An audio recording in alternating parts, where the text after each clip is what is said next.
যীশুখ্রিস্ট এই দুনিয়াতে এসেছেন রাজাধিরাজ প্রভুদের প্রভু, অথচ তিনি জন্মগ্রহণ করেছেন গোয়াল ঘরে।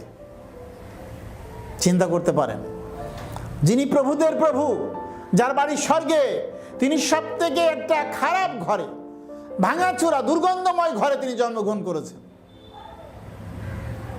দুর্গন্ধময়।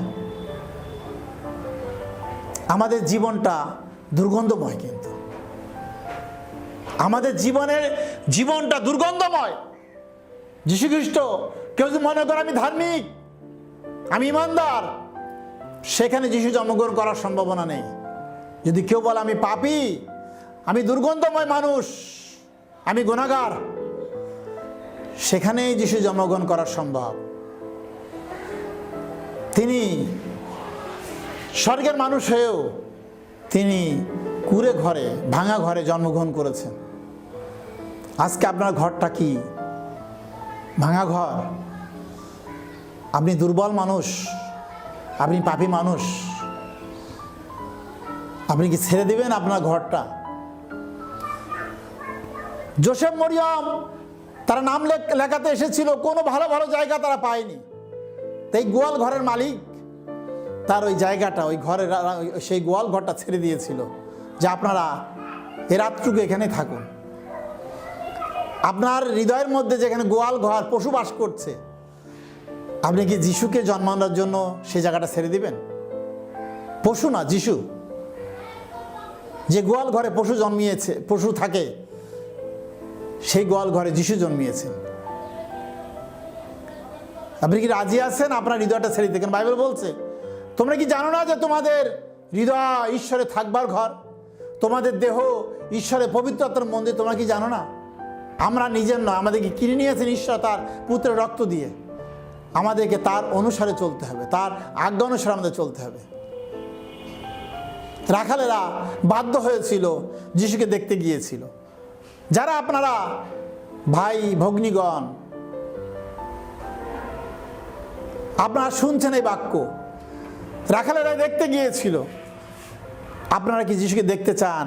আপনারা কি দেখতে যাবেন? আপনারা কি বাধ্য হবেন প্রভুর এই বাক্যে? তারা গিয়ে প্রণাম করেছিল, সম্মান জানিয়েছিল। আর একদিকে পণ্ডিতেরা, যারা পণ্ডিত, তারা হঠাৎ করে দেখে আকাশের নূতন তারা জন্মিয়েছে। কোনো মানুষের জন্মে তারা নূতন তারা সৃষ্টি হয়নি, কিন্তু যিশুর জন্মে নূতন একটা তারা সৃষ্টি হয়েছিল, নূতন একটা তারার জন্মগ্রহণ করেছিল। কারো জন্মে স্বর্গদূতরা সংবাদ দেয়নি, কারো জন্মে আকাশে নূতন তারাও হয়নি, কেবল প্রভু যিশুর জন্মেই এটা ঘটেছিল। সেই পণ্ডিতেরা যিশুকে খুঁজতে খুঁজতে, তিনজন পণ্ডিত, তারাও গোয়াল ঘরে এসেছিল। অনেক ঘটনা আছে এর মধ্যে, হেরোদ রাজার বাড়িতে গেল, ইত্যাদি ইত্যাদি অনেক কথা আছে। সেই পণ্ডিতেরা করলো কি জানেন? খুঁজতে খুঁজতে তারা সেই তারাটা, যে তারাটা উঠেছিল আকাশে, সেই তারাটা তাদেরকে পথ দেখিয়ে সেই বেথলেহেমে গোয়াল ঘরে সেই পণ্ডিতদেরকে নিয়ে এসেছিল। আর সেই পণ্ডিতেরা এসে যিশুকে উপহার দিয়েছিল স্বর্ণ, কুন্দুর ও গন্ধরস, সোনা, ধুনা ও সেন্ট, গন্ধের রস, সেন্ট দিয়েছিল। সোনা, ধুনা, যে ধূপ, সুগন্ধ, এবং এগুলি প্রয়োজন ছিল গোয়াল ঘরের জন্য।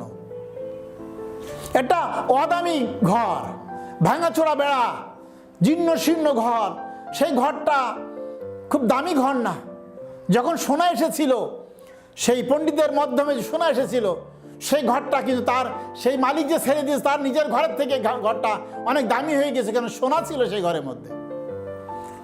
আপনার ঘরে যদি যিশুকে জন্মাতে দেন, তাহলে আপনার সেই গোয়াল ঘর, পশুর ঘর, পশুবাস করছে আপনার জীবনে, অনেক দামি হয়ে উঠবে। বুঝলেন না? কেননা পণ্ডিতেরা অনেক দামি জিনিস দিয়েছিল, সোনা দিয়েছিল, কুন্দুরু, গন্ধরস, সোনা, ধুনা। মানে গোয়াল ঘরের মধ্যে অনেক মাছি ছিল, মশা ছিল। তা কি করলো? ধোঁয়া দিয়ে সেটা কি করলো? সেটাকে, সেই মাছি মশা দূর করলেন। এবং যিশুকে স্বাগত জানালেন ধোঁয়া দিয়ে। সম্মান জানালেন। এবং গন্ধরস, যেখানে গরুর পিশাবের গন্ধ, গোবরের গন্ধ ছিল যে ঘরের মধ্যে, সেই দুর্গন্ধ দূর করতে গন্ধরসের প্রয়োজন ছিল, সেন্টের প্রয়োজন ছিল।